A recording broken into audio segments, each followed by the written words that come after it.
Hey everyone, this is Zach at FF Chalupa Batman. You are watching the Triple Play Fantasy Beyond the Analyst interview series. If you are on YouTube, please go ahead and subscribe to our channel, like the video. If you're listening to the podcast, make sure you're following the podcast or subscribe depending on what platform you're using. It's a great way to support the show. I am excited for our next guest this week. Today I'm joined by Sam Holt. She is a fantasy football analyst for drroto.com, co-host of the Fantasy Debate podcast, and co-host of the Look Back podcast. So welcome, Sam. How are you doing tonight? I'm good. Thank you so much for having me on, Zach. Excited to talk, maybe a little, I'm probably going to talk a little bit of football because I can't help myself, but it's also fun to talk about other things too. So I'm looking forward to it. No, that's great. And yeah, so if this is your first time tuning into the show, we're going to get to know Sam beyond the analyst, not just her fantasy football takes. We are in the off season, so here to have a little fun. Plenty of time to talk about so many different things coming for the 2022 season. And so, yeah, we just want to get to know you, Sam. So we'll start. I hope it's an easy one a little bit, but other than football, I know you have a passion for health and wellness, and you even competed in a couple of fitness competitions a few years ago. So I'd love to hear about your experience with training for a fitness competition. Absolutely. Well, I'm kind of one of those people that has a lot of hobbies, to say the least, and I'm a very active person. So even when I'm not, behind for football, doing an article or a podcast or anything like that, I like to be active. So a couple of years ago, I decided to set a challenge for myself to enter a couple of these fitness competitions and just see if I could have the willpower to keep up with all of the training that it entails, which is, when you get to the end of it and you're right before a show, you're working out 3 times a day, you're eating 5 to 6 meals a day, endless dishes, endless laundry, all of the fun stuff. But I was really glad that I did it, just one of those little challenges just to check off my bucket list that I could do it. Definitely don't miss the cardio, but I do miss the weightlifting because that was probably one of the most empowering things about the whole process. No, it sounds like a great experience and definitely a challenge. I'm on a health journey myself right now. I've been on keto for a little over a year, and I How do try you to like work. it? It's not bad. Honestly, I never thought I'd ever be on any kind of diet at some point in my life. I like food, but it actually hasn't been that bad. You get used to it after a little bit, and like you said, it's empowering. It makes you feel better. It works for me. I wouldn't say it's for everybody, Yeah. I do the but intermittent fasting myself, and I feel like, you know, it's probably the one thing that during lockdown kind of kept me from, putting on the COVID-15 or whatever people were calling it. I think that's the thing that kind of helped me the most. It's just you do whatever works for you. So it's awesome that you're yeah, enjoying. exactly. That's great. And now I'm just curious. With you said you liked lifting. Was there a specific lift that was like your favorite out of all of them, or just Um, general? I mean, I think I love the combination of deadlifts and squats. When it was leg day, I kind of really secretly enjoyed the day, even though I knew that it was going to hurt for days after. I'd have a really heavy lifting day with my lifting coach, and it was always, the fun stuff, but also he'd throw in different moves that would always throw me for a loop, like something called Bulgarian split squats, which are just something that makes your leg muscles scream at you, which is super fun, but also a move that once you start getting used to it, you notice how just that functional training movement and building that strength helps you in so many other things. So now, thanks to all that training I did before, I do a lot of house projects around the house and I can help my parents carry anything, move anything, lift anything. So I feel really strong, which makes me feel good about it. Perfect. Yeah, leg day always feels great when you start, and then it's later that day or the day after, you're like, "I did not enjoy leg day." But it's exciting when you get there.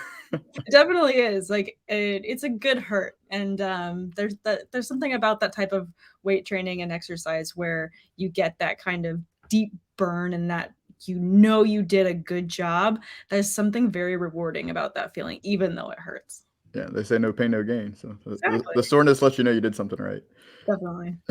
So, some people in the fantasy football space may not realize that your full-time job is a graphic designer. So you lead a team at a health and fitness company, for graphic designing, packaging, marketing. So where did the inspiration to get into graphics come from? Actually, it was secondary to my overall love of art in general. I got my Bachelor of Fine Arts degree in illustration from Long Beach State back in 2010. I've been drawing since I can remember. I was one of those kids that was drawing growing up and couldn't stop drawing. So my parents found me an after school program. I got into that program. I finished the curriculum so quickly that at age 14, they asked if I wanted to work there. So it just turned into a part-time job right off the bat. And on the weekends, I'd go and help teach kids how to draw. And, since then, it was just high school drawing, college drawing, got the degree in it. I have a really big passion for creating something out of nothing, but also taking ideas that people have that maybe they can't articulate what it should be and creating that concept for them. So off of that and drawing and painting the traditional mediums, I feel like graphic design is kind of a natural segue of, if I could create a logo for this, if I could create a package for this, if I could create a campaign theme for something. I like being the one that kind of helps to take all of those ideas and create what it would actually look like. That's kind of, for the OCD person inside of me, that's very satisfying. That's really, as someone who has no artistic ability whatsoever, I think it's really cool and just inspiring that people like yourself can just kind of create, like you said, like something out of nothing. Like it's just coming out of your head, just put it on paper or screen or canvas or whatever the medium is. And it is always very awe-inspiring to me. And I have no idea how you and everyone else does it, but I think I've seen a lot of your designs you've posted online before. They're really cool. Thank you. Yeah. For those who haven't seen it, where can people see your work? They can probably see most of it on my Instagram. So if you don't follow me already on Instagram, it's at Sam_awesome. But I also have an art Instagram on there. And I think I just changed the name of it. I think it's Sam Awesome Art, so that it's like just my art afterwards. But you can see it through my page. Still working on my website and updating that. So my portfolio will be nice and pretty for everyone. Fantastic. So yeah, so go ahead and check that out for Sam and see all the fun stuff she's done so far. Speaking of fun, I think I mean I didn't know you back then, but I actually do remember hearing it on the podcast. So you were part of the ESPN's Fantasy Focused Football Podcast Women's League with Stefania Bell. Yes. What year was that? I don't remember the year. I want to say it was 2016 or 2015. It was one of those 2 years. It was the year first or second season? It was the second. Second, okay. Yeah, it was the second one. And it was one where they had so many women that entered, they actually had 2 women's leagues. And doesn't matter how many were in there. I did terrible in that league that season. I was dead last in my heat of the league. It was brutal. It was one of those couldn't get away from the injuries type of season, but it was a lot of fun. Definitely a fun dynamic with those women. And I still connect with a lot of them over social and just keep in touch. And it's always fun to check in on everyone. Now, do you remember like what you submitted to get in? Because I mean, there was a lot of submissions. There were a lot of submissions. I'm trying to remember what I did. I think I was talking about how I'm the only girl. I was the only girl at the time in my personal fantasy football league with all of my guy friends, and how I wanted to compete with all women because I hadn't gotten the chance to do that, and it was such a unique opportunity. I can't think of what was specific in my entry that got me in. I'm just very lucky that it did. Hey, whatever works, but it was really cool. I remember them talking about it on the podcast back then, so that's a lot of fun. And so we already talked about you didn't do well in the league, but that's okay. You had a lot of fun, made a lot of great connections. Yeah. Now, were you already podcasting at that time, or did that actually give you any inspiration or motivation to pursue podcasting? Actually, I think that the friendships and relationships that I developed in that league and getting to know not only Stefania, but Matthew and Field and Daniel, part of that podcast, and them kind of being so welcoming to the space kind of created this idea of like, wow, there are normal people, but they're crazy passionate about what they're doing. And I just wish I could be doing a job that's just as passionate about, something that we love, which obviously we all love fantasy football. And then I want to say after that season that I competed, I was posting a lot on Twitter about the league and different things. And I had a couple people ask me to write some articles for their websites regarding my take on fantasy. And that was kind of the first snowball that started to go down the hill and then avalanche into where I'm at now, which is, I mean, I think probably this past year, I've probably recorded something ridiculous over like hundreds of podcasts because I podcast at least 2 to 3 times a week every week all year. Like that's a lot of podcasts. Yeah, you're getting your reps in for sure. Definitely getting the reps in. This is definitely turning into more of a marathon than a sprint type of thing. Oh, that's great. Yeah. This interview's about you, but a little bit in my background into fantasy was I've had a passion for years, just like yourself. Never once thought about creating content. And then last year, I was in the Scott Fish Bowl the last 2 years, but I've been a lot more active on Twitter the last couple of years since then. And someone reached out to me and was just like, "Hey, do you want to write?" I was like, "I have no writing experience whatsoever." And he's like, "Yeah, that's fine. Just give it a try." And I was hooked instantly. So within a month of writing, I reached out to some other teams that I respected and was like, "Hey, can I write for you guys?" I'm like, "Yeah, sure." I'm like, "Fantastic." So now here I am doing a podcast too. And if you would have told me I was doing this a year, I would have laughed at you. I never would have. So that kind of leads me not to go too far down my path, but to the next segue is the fantasy sports space is growing rapidly. That's great. There's a lot of people out there, a lot of diverse content. We have content on a bunch of different platforms now. And so I didn't know if you had any advice for anyone that's maybe thinking about creating content, like you or myself, when we first got started, or someone that just started recently. Yeah, I get that question a lot, and I love it because I immediately go to where I was in my shoes when I first got that message of saying, "What do you think about writing an article?" Because my first thought was, who wants to hear my opinion? My opinion doesn't matter. I just like what this is. Well, actually, if you feel like you have a big passion for something, I think anything, not just fantasy football, I think that you have a voice and, that voice deserves being heard. That could be someone else that has similar feelings to yours. So one, the first thing holding you back is yourself. So just start doing it. And the second one is just start doing it. So whether or not you get someone that reaches out to you and says, "Hey, would you want to write an article?" You don't need someone to reach out to start. You could just start writing. You can start a blog. You can start podcasting. You don't have to do hour-long podcasts. You can do short format, and people really love those because they're quick listens in traffic, or you're just hopping along Twitter and you see a video. Oh, it's 5 minutes. I've got 5 minutes. That's really easy content for people to dive into, sink their teeth into, and get to know you a little bit. The third one I would say is just make sure to not forget who you are in it. Don't try to be someone else that's already doing it in the space. Just try to be yourself, because people want to hear fresh takes all the time. They want to hear different voices. They want to hear different perspectives. Don't feel like you have to have this crazy hot take that's going to be so different and off the wall than everyone else's, but just be yourself. And that's going to be what kind of drives people to want to listen and learn more about you. No, that's all great advice. And I think one of the challenges, I'm assuming you had it too, maybe not, but for me, it was just you feel very vulnerable when you're putting out, especially in the beginning, when you're really anytime you do, but when you put out those first few articles or your first podcast, anything like that, like you're putting yourself out there. So, any advice for how to kind of push through that vulnerability? Definitely. And I still feel vulnerable every time I finish an article and I hit submit on Dr. Roto. It's like, oh, people are going to read this. But at the same time, that's still exciting. People are going to read this because now my articles are on a platform where a lot of people are going to, and that's super exciting. For anyone else that's feeling vulnerable about things, I would give the same advice that I got from my friend Daniel Dopp over at ESPN. I was nervous before an interview to talk to him live for one of my podcasts. And I was like, I'm so nervous. I don't know why I'm nervous. You don't make me nervous because you're like a friend. And he's like, Sam, what are we about to do right now? We're about to talk football. Yeah. Do you like football? Yeah.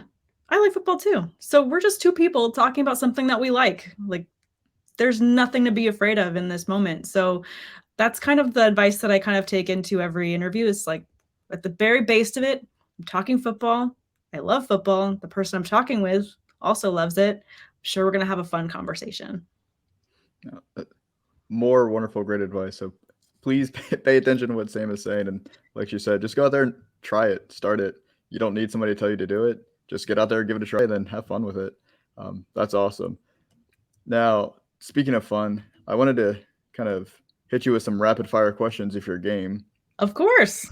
Sure. So I don't think these ones are very controversial. So I've been doing some controversial ones in my past episodes. These ones I think are trying to go for a little more fun, not so edgy. So First one, is it pronounced GIF or GIF? It is pronounced GIF, and that's because it's an acronym. And the first word in that acronym is graphics, which you say G. So I say GIF. And I know other people say that it's GIF, but in my opinion, they're wrong. Well, seeing as you're the graphic designer, I'm gonna have to go with you on that one. If you're the expert as graphics, so we're going with GIF. Next one, is cereal a type of soup? Okay, I saw this one in your show notes, and this is the one that's going to keep me up at night because I'm going to make a decision and then I'm going to change my mind on it later. But I've never heard this question before. Is cereal a soup? Because my first thought is, well, gazpacho is technically considered a soup, and that's a cold soup. So by extension, can cereal be a soup? Yeah, I think it can be because there's a lot of cream-based soups, and why wouldn't cereal be a soup? I don't know, but that's one that's gonna keep me up at night. I'm gonna wake up at like 2 in the morning and be like, it isn't a soup. No, it is. But I think you could tell. I think you could qualify it as a soup. I like this question. I like that take. I honestly, to me, I don't see it as a soup. I just cereal. But your logic makes sense, so I can see where you're coming from, um, and I would not say it's a stretch. But I am curious to see as people watch this and listen to it how they feel about it. So go ahead and comment on the show, tweet at me once this comes out. But I'd love to see what people think. Is it a soup? Yeah, at How me. we feel about cereal. Let me know how you feel about my crazy hot take that cereal is a soup. Or is it a cold take? But either way, we'll find out. Yeah. So you're a big Steelers fan. Um, do you have a favorite player that's ever played for the Steelers? Like, who is that? I think it has to be kind of a tie amongst players. Like Heinz Ward is probably one of my favorite wide receivers of old. Also love Troy Polamalu. He just brings a different level to the game when he was on the field. He could just turn it on and turn it off, and he'd be smiling and laughing, even with the opponent, just like laughing and having a great time. And as soon as the play starts to get called, it turns, and he just turns into this other guy that just is the opposite of this smiling, fun, entertaining friend of yours. He's a beast that's just ready to take your head off and change a play and dynamic defensive presence. I think the other one that I like a lot, probably gonna harken back to my weightlifting and all of my training days, that I would watch his Instagram as well and be like, man, if only I could have a day like this, would have to be James Harrison. Like just another level of beast mode that I think goes underappreciated. Just the beast that this man was built. I mean, any weekend that he had a sack or even just a fun looking tackle, he got tested that Monday and was posting about it. He's like, yeah, I know, I had a good game, got tested again.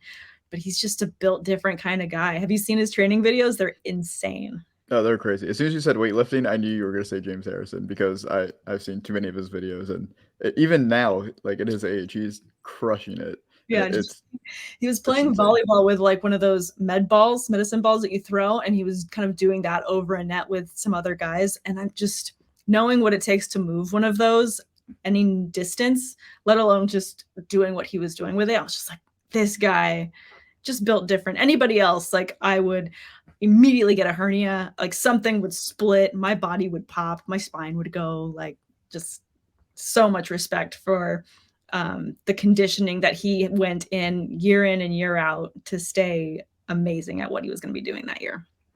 That's a great answer. Yeah, he's just built different. And so now, if you could time travel, would you travel to the past or travel to the future?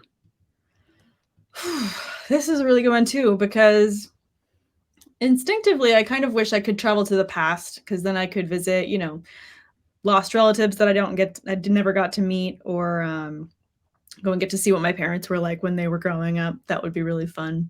But I also kind of feel like it would be fun to just jump a quick 5-10 years in the future, just to get a sneak peek, if nothing else, to kind of get, for dynasty purposes, to just jump ahead and see who's going to be the real big deal that I can get a jump on in drafts. That's probably the silly answer, but no, I think maybe I would travel to the past, and I'd want to visit my family and kind of look in on what their lives were like back then.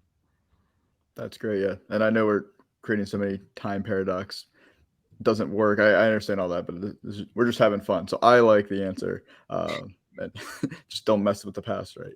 No, yeah. I mean, when you talk about the time-space continuum, I don't want to go into a scenario where there's a variant Sam running around messing up things. You could not have set me up any better talking about variants. So you love both Star Wars and Marvel. I do. So which one has the better content universe? And you can take that however you want. Oof, this is such a good question because my heart says my favorite universe is Star Wars. But when it comes to content and I think the development that I'm seeing in the space, I think Marvel has to win this one. I mean, just this past year with WandaVision and Loki and Winter Soldier, and the Falcon, that triple threat of amazing miniseries that came out after a time when, they kind of wrapped up what we thought, the universe was going to look like for Marvel. It came to an end. And I think all of us were thinking, oh, it's over. And then it was like, it's not over. There's so much more. And all this other stuff is exploding all over the place. We've got more movies. I still haven't seen Spider-Man yet. So no spoilers, please. I've been very busy. I'm very upset that I haven't seen it. But there's a whole mega universe that's out there that we get to explore now with these characters in a fresh look. And I just feel like Marvel's doing such a good job. I know that Star Wars has Mandalorian and, the Book of Boba Fett and all that fun stuff, but Marvel's just like back to back to back of like bangers every single time. Yeah, no, I would probably lean Marvel myself. They're both great. And I mean, we have a lot of Star Wars fun coming up too with Obi-Wan and Ahsoka. And so there's a lot coming up for Star Wars too. So maybe you'll feel differently Yeah. later this year, then you'll go back. Yeah. I'm sure you'll go back and We forth. do this at the end of 2022, and then I'll just have to change my answer based on the content that's going to come out this coming year. Fantastic. So that was the last question I had. I hope they weren't too hard for you, but I think you crushed all of them. So I appreciate you coming on and letting us get to know you a little bit better. I would love for you to be able to share where everyone can find your content, where they can find you and connect with you. Absolutely. Thanks again for having me on. This was a lot of fun. And no, none of the questions were difficult. They were all really fun. And like I said, that cereal soup question is going to keep me up at night. So I appreciate that one. But guys, you can follow me on Twitter at Samantha R. Holt. You can follow all of my football content at drroto.com. This past year, I had my Stockwatch article that'll, of course, be coming back this season, and a lot of more fun stuff in terms of rookie player content to come out. You can follow the Fantasy Debate with Sam and Tate, my podcast with my co-host Derek Tate, and my Look Back podcast with Maddie Kroll, both amazing content creators you guys should follow on Twitter as well. I think that's pretty much it. Oh, and yeah, follow me on Instagram at Sam_awesome. That is awesome. So I am Zach at F Chalupa Batman on Twitter. This is Triple Play Fantasy. Please, like I said, best way to support our show, go ahead and subscribe to the YouTube channel. We have so much content coming out, whether baseball is happening or not. We got baseball content for you. We have basketball. We have football. There's no off season when it comes to fantasy football. So go ahead and subscribe if you're listening to the podcast. Make sure you are following and subscribing on whatever platform you're using. Thanks again for listening to us, and catch us on the next episode.